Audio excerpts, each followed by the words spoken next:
전 의원, 젊은 보수 시사평론가 장예찬 씨 두 분과 함께 하나의 주제를 놓고 토론하는 시간이죠. 오늘의 주제는 이명박 전 대통령에 대한 수사, 이게 과연 적폐청산일까요? 정치보복일까요? 이 주제입니다. 최민희 전 의원 어서 오십시오. 안녕하세요. 네, 장예찬 씨 어서 오세요. 안녕하세요. 네, 이명박 전 대통령이 바레인으로 출국하는 길에 이게 과연 감정풀이인가 정치보복인가 이런 의심이 들기 시작했다. 적폐청산 과정 보면서 이런 말을 했거든요. 그렇죠. 네. 장예찬 씨는 어떻게 생각하세요? 저는 참 지금 이 시대에 보수가 할 말이 없는 시대라는 생각이 사실은 많이 들어요. 제가 박근혜 전 대통령이나 이명박 전 대통령에게 저는 빚진 게 없는 사람이지만 항상 이런 방송 보수를 주제로 또 적폐청산이냐를 주제로 방송할 때마다 먼저 참 지난 9년의 국정 운영이 보수가 주도했던 국정 운영이 국민들에게 많은 실망을 줬구나. 그런 점에서 또 이 보수라고 자부하는 사람들은 모두 다 반성을 하는 필요가 먼저 있다. 이런 생각이 들고요. 예. 그러나 이게 단순히 이 모든 지금 정권에서 행해지고 있는 과정들이 다 적폐청산이다. 아니면 감정적인 정치 보복이다. 이렇게 딱 잘라서 말하기는 힘들 것 같습니다. 이명박 전 대통령 같은 경우 지금 검찰의 사정기관의 수사의 칼날이 자신에게 맞춰지고 있다 보니까 당연히 이것은 정치 보복이라고 말할 수밖에 없는 부분이 있는데 저 같은 경우는 우리가 다소간의 어떤 이슈나 이런 잡음을 만들어낸다 하더라도 이전 정권에서 관행적으로 잘못되어졌던 부분들, 예를 들면 국정원의 특수활동비를 청와대에 상납했던 부분들이라던가 국가기관에서 댓글 공작으로 어떤 국내 정치적인 이슈를 가지고 국가기관에서 댓글 공작을 벌인 부분이 있다면 앞으로 다시는 그런 일이 일어나지 않도록 엄벌하고 시스템을 바로잡을 필요가 있다고 봅니다. 그 부분에 대해서는 그런 것까지 적폐청산의 범주에 속한다고 인정을 해야 되고 보수 세력에서 잘못한 부분이 있다면 반성을 해야 되는 부분이라 보는데 다만 한 가지 아쉬운 것은 이 정권이 교체된 이후 사회 전반적으로 보수와 진보가 너무 극단적으로 나눠서 대립하는 분위기가 조성된 측면도 있지 않나. 지금 상암에 있는 박정희 대통령 기념관 같은 경우를 보면 박정희 대통령 동상을 세우느니 마느니 하는 문제로 많은 지지자들이 양극단의 지지자들이 지금 물리적 충돌까지 갈 위기에 처해 있는 상황이고요. 이런 식으로 곳곳에서 너무나 많은 파열과 분열이 일어나는 것, 이런 부분에 대해서는 우리가 조금 더 냉정하게 이 한국의 미래를 위해서 지금 무엇에 더 포인트를 맞춰야 될지도 같이 돌아보면 좋겠다. 그런 아쉬움을 좀 가지고 있습니다. 최민희 전 의원. 우선 그 상암동 박정희 기념관 건에 대해서는 그 기념관 건립 자체에 대해서 그런 게 아니고요. 지금 갈등은 동상입니다. 그리고 그게 진보 보수의 갈등이라고 하시는데 그게 아니고요. 대부분의 상암동 주민들이 반대하고 계신 것이지요. 그래서 그거는 진보 보수라기보다는 좀 동상 세우고 이런 게 구리다. 이런 측면이 더 큰 것 같습니다. 자, 그 문제는 그렇고요. 그리고 지금 인정하시기 때문에 정치 보복이라기보단 적폐청산이 필요하고 그 과정이라고 보시기 때문에 반론할 건 없습니다. 근데 이명박 대통령께는 반론을 좀 하고 싶은 게 있어요. 우선 첫째는 이게 정치 보복이라고 자꾸 보복 하시는데 보복당한 일을 하셨을까요? 그래서 왜 그런 말을 하는지 잘 이해가 안 가고요. 대통령이 쓸 단어인가 그게, 이런 생각이 들고요. 이 이명박 전 대통령을 수사할 것인지 어떻게 할 것인지 아직 결정된 바가 없다. 그러나 다만 첫째, 차고 넘치는 증거들이 이명박 대통령을 가리키고 있다. 그리고 두 번째는 김관진 전 장관이 이명박 대통령을 가리키고 있다. 그리고 세 번째는 여야를 넘어선 정치인의 정치 사찰, 블랙리스트, 국정원과 군의 댓글 조작, 여론 조작 등에 관하여 이게 없는 일을 만들 게 아니라 구체적으로 피해자들이 있는데 특히 문학의 블랙리스트의 희생자들이 MB를 고발했다.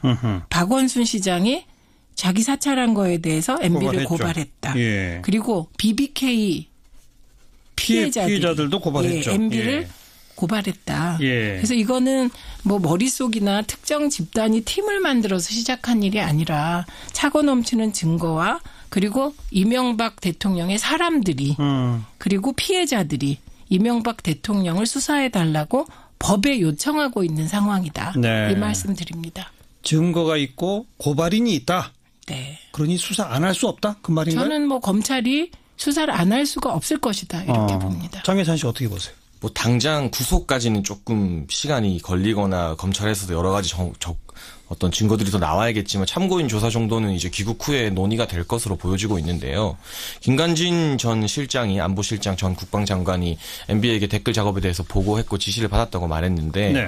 이제 얼마나 구체적으로 보고를 했고 구체적이고 실질적인 지시가 있느냐. 그러니까 이게 MB가 정말 본인 MB의 잘못으로 몰아갈 수 있을 정도로 디테일하게 지시한 증거가 있느냐가 결국 여부인 것 같고요. 네, 검찰에서도 전직 대통령을 구속 수사하는 것은 상당한 부담이 있는 일이기 때문에 저 개인적인 전망으로는 그렇게까지 갈 확률은 조금 낮지 않은가 보고 있고 이 김관진 전 장관이 이제 구속 수사 대상이 되었는데 이 부분 보면서 저는 좀 많은 씁쓸함을 사실 느꼈습니다. 물론 이 국방부 장관이자 안보실장으로서 댓글 공작에 관여하고 그 컨트롤 타워 역할을 했다면 그에 따른 처벌을 받아야겠지만 예. 이분이 이제 노무현 정부 때 합참 의장이 된 이후로 또 이명박 정부, 박근혜 정부를 거쳐서 두루두루 어떤 특정 정부의 사람이 아니라 정말 우리 군에서는 참 군인으로서 평판이 좋았던 분이거든요. 그렇기 예. 때문에 뭐 진보 정권, 보수 정권 가리지 않고 이 고위직으로 군을 이끌었던 분인데 다소 어떤 이런 문제점이 있다 하더라도 이 평생 35년을 군을 위해서 봉사한 사성 장군을 수갑을 채워서 이렇게 세워야 하는가 여기까지는 조금 너무 과도한 거 아닌가 하는 과도하다. 아쉬움이 있습니다. 사실 이 안타깝다. 댓글 했던 예. 것들을 살펴보면 예. 이제 제주 해군 기지를 반대하는 분들을 이제 이분의 시각에서는 종북으로 낙인 찍어서 댓글 공작을 지시한 정황이 드러나 있습니다. 근데 이런 부분들이 물론 처벌받아야 될 기준이긴 하지만 여러 가지 있던 군의 특수성이나 이런 것들을 감안해 봤을 때 좀 과도한 거 아닌가 하는 생각이 또 하나 들고요. 또 여론을 하나 살펴보면 이 김관진 전 장관 구속영장 발부한 판사가 이제 강부영 판사입니다. 네. 이제 강부영 판사 같은 경우는 그 얼마 전에 김관진 장관의 구속영장을 발부하기 전에 김재철 전 MBC 사장의 구속영장을 기각했습니다. 그것 그랬죠. 때문에 뭐 굉장히 진보계의 어떤 셀럽이나 이런 분들이 이 강부영 판사 실명을 거론하면서 많이 비판을 했는데 예. 이 강부영 판사가 박근혜 전 대통령과 이재용 삼성 부회장의 또 구속영장을 발부했던 예. 판사입니다. 예. 그러니까 이 사안에 따라서 지금 너무나 많이 이 온도가 많이 올라가 있는 느낌이 들어요. 사실은 이분이 뭐 김재철 전 사장을 구속영장 기각했다 해서 뭐 적폐 판사다 이런 표현까지 받았는데 돌아보면은 또 김관진 실장에게도 구속영장을 발부하고 박통이나 이재용 부회장에게도 구속영장을 발부했던 분인데 우리가 이런 부분에 있어서는 좀 더 우리 사법 체계를 신뢰하고 냉정하게 아니 지금 뭘 법적인 판단을 말하는지 봤으면 모르겠습니다. 좋겠어요. 이 부분은 그 부분은 뭐 지금 여론- 장해찬 씨는 어쨌든 김관진 전 장관의 구속은 장해찬 씨의 기준에서 볼 때는 좀 과도하다고 본다. 이런 의견이네요. 아니 뭐 그거는 뭐 논란거리가 아닌 것 같습니다. 왜냐하면 35년 뭐 군 생활을 충실하게 했는지 한 분인 것보다는 지금 이분이 구체적으로 군 사이버 사령부를 통해서 법을 위반해서 정치 관여를 세게 했다는 거 아닙니까? 그리고 네. 구체적 구속 사유는 증거를 인멸할 우려가 있다. 이런 아주 구체적인 사실이기 때문에 뭐 그게 정서적으로 접근할 일인지는 잘 모르겠습니다. 예, 예. 자유한국당의 홍준표 대표는 조선시대 망나니 칼춤을 연상시킨다는 표현까지 썼거든요. 근데 거기에 대해서 어떻게 보세요? 그냥 지금 홍 대표님의 행태가 좀 그런 거 아닌가. 저는 거꾸로 그런 생각이 들고요. 네. 뭐 각 당 입장에서 당이 바라보는 뭐 그런 입장이 있고요. 그리고 자유한국당은 지금 요즘 행태를 보면 14%의 탄핵을 반대하는 분들의 좀 안테나가 맞춰진 게 아닌가 싶어서요. 예. 그냥 그런 말씀하는 게 당연하지만 여전히 국민적 지지는 14%, 15%의 그 발언에 대해서 머물지 않을까 싶습니다. 예. 아마 지금 오늘 최민희 전 의원과 장해찬 씨 사이에 어떤 논점은 제가 볼 때 이게 될 것 같아요. 그러니까 적폐청산 뭐 지난 9년 동안에 잘못된 국정 운영이 있다면 뭐 반성하고 척결해야 한다. 개선책도 마련해야 한다. 장해찬 씨도 그건 동의하시는 거니까. 하지만 지금 우리 국가의 상황이 너무 지나치게 갈등과 분열이 깊어지는 쪽으로 가는 거. 그러니까 저는 이거는 좀 우려해야 되지 않느냐. 이거의 주장. 홍준표 예. 대표가 망나니 했던 거 그 발언에 저는 동의하지 않는데 제가 좀 공감했던 발언은 이동관 전 수석이 이 적폐청산을 메스로 환부를 종양을 도려내듯 해야지 이게 도끼로 찍어내듯 하면 안 된다. 그러니까 네. 세심하게 정말 필요한 부분만 해야 된다. 저는 이 발언에 좀 공감이 갔거든요. 제가 예, 아까 예. 강병호 판사 이야기를 하는 경우도 우리가 국민들도 또 좀 더 냉정하고 차분하게 정말 필요한 부분에서만 적폐청산에 어떤 신경을 쏟고 또 미래로 나아가는데 에너지를 집중해야 되는데 이 구속영장 기각되고 발부되는 이 하나의 사건을 가지고 한 사람을 법조인을 적폐 판사로 몰았다가 또 어떤 때는 훌륭한 판사를 몰았다가 이런 식으로 너무나 많이 격앙되어 있는 것에 대해서 우리가 좀 더 차분해지지 않은 말을 하고 싶고요. 또 좀 아쉬운 부분이 있다면 한국당에서 노무현 전 대통령 일가를 이제 뇌물 공여 혐의로 고소했습니다. 검찰에 640만 달러 받았던 것, 공소권 없음으로 처분이 되었던 건데 이런 식의 어떤 진흙탕 싸움을 한국당이 몰아가는 측면도 있지만 이 한국당을 거기까지 너무 코너에 모는 것이 지금 이 여러 가지 개혁 법안을 또 문재인 정부에서 추진해야 하고 예산안 심사도 앞두고 있는 과정에서 협치에 있어서 진짜 문재인 정부가 하고자 하는 일을 협치를 통해서 이뤄나가는 데 있어서 약간은 장애물이 오히려 되는 것은 아닌가 하는 좀 우려가 있고요. 또 자, 거기까지 하고요. 네. 어쨌든 좀 더 정교하고 세심해야 할 그 검찰, 경찰 공권력의 행사가 지금 너무 무차별적으로 적폐청산 과도하지 않느냐. 뭐 이런 여론이 분명히 있거든요. 그 점 갖고 논의해 보죠. 최민희 전 의원 어떻게 보세요? 정말 공권력이 무차별하고 불법적으로 쓰여진 게 이명박 박근혜 정부죠. 그래서 오죽하면 국정농단 사건이 벌어지고 촛불혁명으로 조기 대선을 했겠습니까?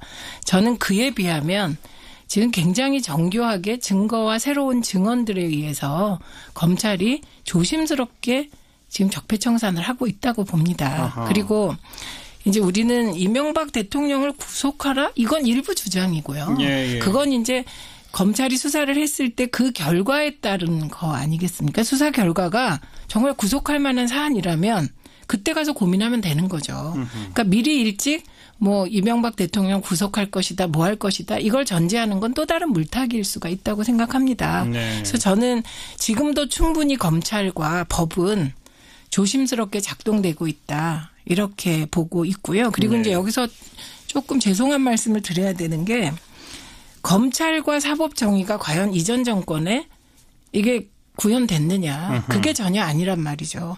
지금 하고 있는 수사들이 대부분 재수사입니다.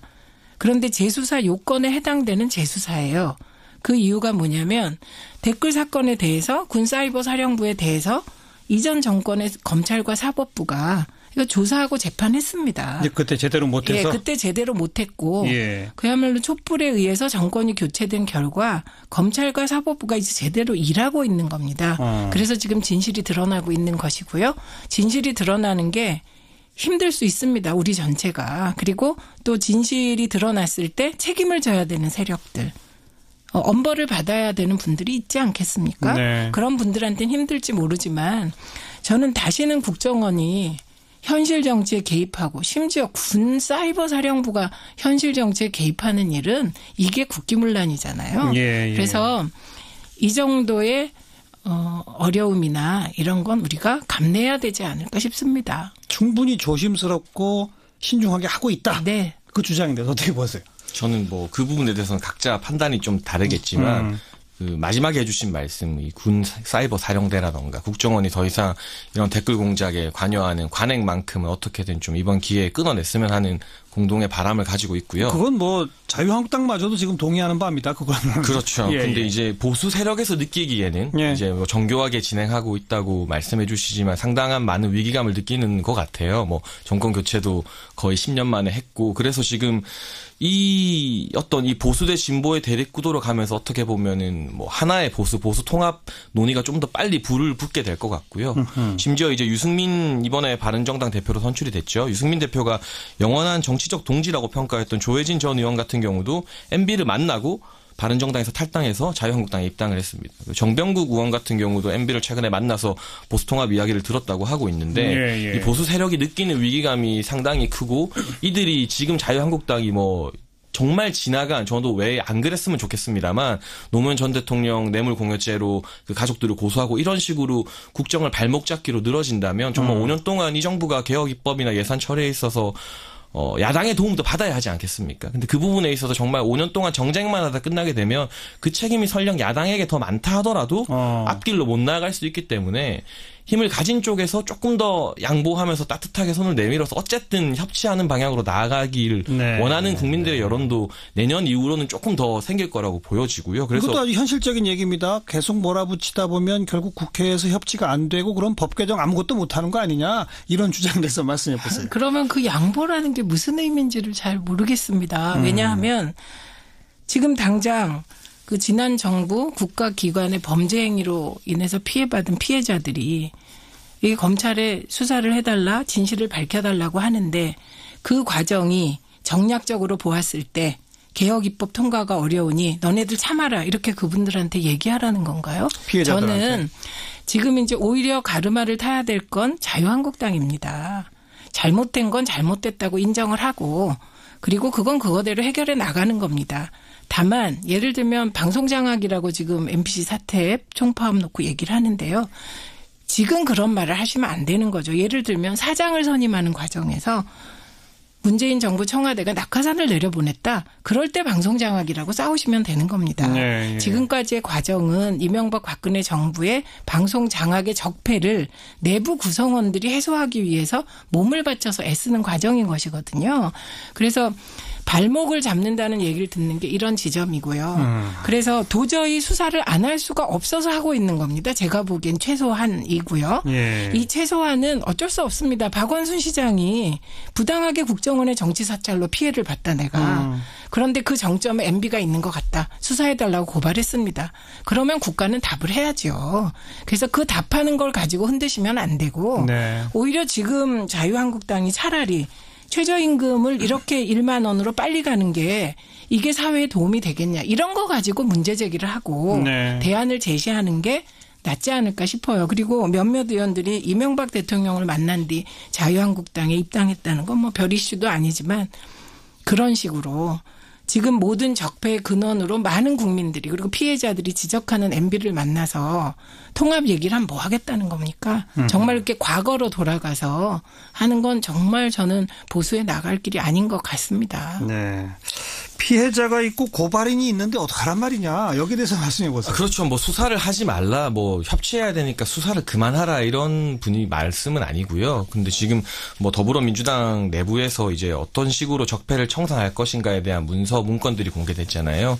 뭐 그런 문건들이 공개되는 것부터 해서 또 뭐 내년까지 뭐 언제까지 이 적폐청산 기조를 이어갈 것인가 전반적인 분위기에 대한 것이고 또 꼭 하나 좀 예를 들고 싶은 게 지금 4대강 감사가 다시 이제 네 번째 디테일한 감사까지 하면 이번에 6번째 감사가 진행되고 있는데 이 전 정권에서 특히나 뭐 박근혜 전 대통령과 MB 사이가 굉장히 안 좋았고 누구보다 또 MB의 흠을 박근혜 전 대통령이 잡고 했음에도 불구하고 이 4대강 감사 같은 경우가 많이 진행됐는데 5월 20일 문재인 대통령이 이 정책감사 실시를 업무보고에서 지시하면서 다시금 감사원에서 감사가 들어가게 됐습니다. 그렇죠. 예. 이런 부분 사실 대통령이 감사 청구권자가 아닌데 업무보고에서 감사를 지시했고 이후에 감사원이 요건을 맞추기 위해서 녹색연합 등 40개 시민 환경단체로 구성된 시민단체가 이후에 이 공익감사를 청구해서 감사가 들어갔는데요.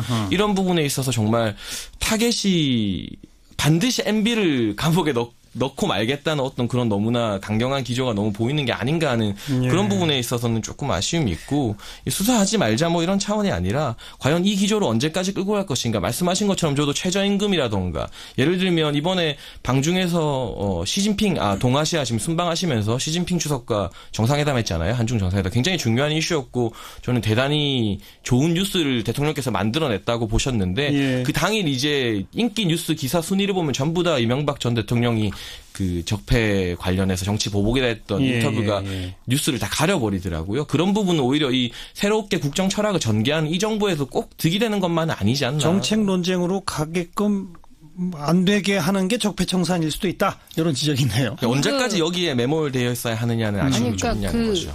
언제까지 여기에 매몰되어 있어야 되냐는 표현하고요. 적폐청산에 동의한다는 건 같이 갈 수 없는 표현입니다. 그러니까 조금 더 생각을 같이 해봤으면 좋겠고요. 그다음에 감사원이 10번이고 20번이고 4대강을 감사해도 문제가 없어야 되는 것이지요. 지금 중요한 것은 감사원이 감사할 때마다 새로운 사실이 드러날 정도로 4대강 사업이 문제가 많았다는 게 중요한 겁니다. 내용상으로.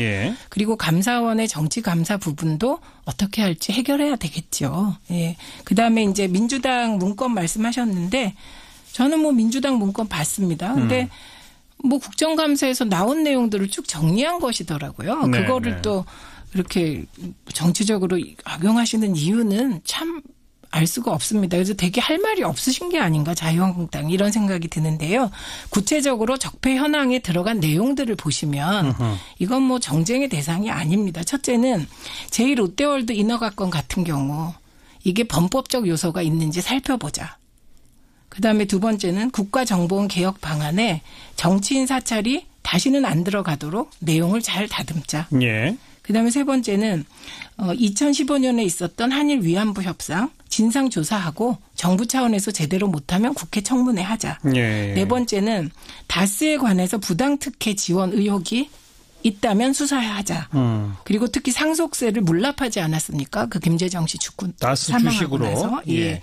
이 물납으로 대납하는 과정에서 문제가 있었는지 살펴보자. 좀 이상하다. 이런 내용. 그다음에 MB 자원개발은 부실했다. 손실조사 한번 해보자. 그다음에 다스 같은 경우 좀 이상하지 않냐? 기업 공개가 필요하지 않을까? 네. 예, 다스가 히든 챔피언으로 선정되는 과정에 이게 좀 이상한 말이 있다. 살펴보자. 알겠습니다. 이 정도 알겠습니다. 내용인데 예. 이게 뭐가 문제가 된다는 그러니까 건지. 장해찬 씨는 이런 문건의 존재 자체를 가지고 이것이 정치적으로 기획되어서 사정기관과 함께 이렇게 조직적으로 움직인다고 보시는 거예요? 어떻게 보시는 거예요? 뭐 그런 연관성을 아예 부인하기는 힘들지 않을까 부인하기 싶고요. 힘들다. 왜냐하면 아니, 사정기관 그렇게 같은 말하면 경우도 안 우리가 되죠. 삼권 분립이 돼 있다고 하지만 예. 사실은 뭐 이 집권 여당이나 정부에서 어떤 방향으로 드라이브를 거는지에 대해서 상당히 신경을 또 쓸 수밖에 압박을 받지 않겠습니까? 그런 아니, 부분이 요 언론에 부분은요, 공개되는 것 자체가 압박을 받는 네. 것하고 그다음에 사전에 같이 기획한 건 굉장히 다른 일이거든요. 그리고 이번 문건은 제목도요. 국정감사에서 제기된 적폐 현황입니다. 예, 그걸 쭉 정리한 것이 불과하다. 자료를 정리한 건데 그걸 가지고 사정기관과의 기획에 이제 뭐 그 의심이 간다 이렇게 얘기하면 그건 안 되는 기획이라기보다는 것입니다. 그 국감에서 제기하신 분들이 다 또 집권 여당 의원님들이 제기하셨을 테니까 하신 것들이니까 그 리스트가 이렇게 정리되어서 공개되는 것 자체가 검찰에게 너네 빨리 수사를 안 하고 뭐 하느냐는 식의 압박의 제스처로 좀 비춰질 수 있다고 보고 그렇게 되면 또 나중에 정권이 바뀌었을 때 아니면 지금 같은 경우도 전 정권이 아닌 전전 정권의 문제까지 또 이렇게 하나하나씩 다 들여보게 되면 정말 제가 반대했지만 개인적으로는 반대했지만 자유한국당이 노무현 전 대통령 정권 시기의 어떤 문제들을 가지고 다시 또 고소하고 예. 특검을 정우택 원내대표 같은 경우는 특검을 하자고 하고 있습니다. 국회에서. 그런 특검법을 또 발의하자고 하고 이런 식의 정쟁으로 계속되어서 결국은 우리가 정말 중요해야 될 논의들을 에너지는 한정되어 있는데 그 해야 될 논의들은 조금 뒷전이 되지 않을까. 그래서 그걸 우려한다. 좀 더 정교하게 가자 이런 말씀드리는 아니 근데 거죠. 그 지금 제가 2007년에 우리가 530만 표차로 대선에서 지고 예. 정말 2008년 9년 탈탈 털렸습니다. 그런데 나온 게 별로 없었어요. 예, 예. 그런데 지금 다시 재조사 요건이 된다면 검찰은 이전 정부 것도 재조사해야 되겠죠. 근데 예. 문제는 재조사 요건이 안 됨에도 불구하고 어거지를 쓰고 있다. 이게 문제라고 봅니다. 그다음에 이제 지금 말씀하실 때 국정감사에서 제기된 적폐 현황의 내용을 보고 검찰이 이걸 수사하라는 압박으로 볼 것이다. 네, 네. 뭐 압박 될 수도 있을 겁니다. 그런데 중요한 건 검찰이 압박 받는다고 해서 수사에 못 들어갑니다. 뭐가 예를 있어야- 들면 뭐가 수사 있어야 한다? 요건이 돼야 예. 되는데 알겠습니다. 알겠습니다. 물증이 있거나 뭐가 있어야 되는 거기 때문에 그런 걱정은 안 하셔도 자, 될 것 같습니다. 여기까지 하고 30초씩만 마무리 발언. 장해찬 씨부터. 저 얼마 전에 미국 전직 대통령도 오바마 대통령, 부시 대통령 그리고 클린턴 대통령이 같이 골프대회에 참여해서 셀카를 찍어서 또 올리고 하는 광경들을 봤습니다. 그런 모습 미국 보고 싶다. 네, 이 공화당 민주당 바뀌어도 정권이 바뀌면 미국 같은 경우는 이전 대통령에 대해서 공을 축혀 세워주는 분위기거든요. 예, 우리 예. 같은 경우도 어느 순간부터는 언제가 될지 모르겠지만 너무 과만 들춰내는 알겠습니다. 고리를 좀 끊었으면 합니다. 최민희 전 의원도 짧게 한 말씀. 그렇게 되기 위해서 이번에 국가적 범죄 행위에 대해서 철저하게 수사하고 책임질 사람 책임지고 그리고 새로운 제도 개혁이 이루어져야 한다고 생각합니다. 그래서 지금 정치 보복이라고 말하는 남루한 자기 방어를 하기보다는 MB나 이전 정부의 핵심들은 알겠습니다. 좀 스스로를 돌아봐야 될 시기라고 생각합니다. 여러분은 어떻게 생각하시는지 오늘 토크는 여기서 끝냅니다. 최민희 전 의원, 장해찬 씨 수고하셨어요. 감사합니다.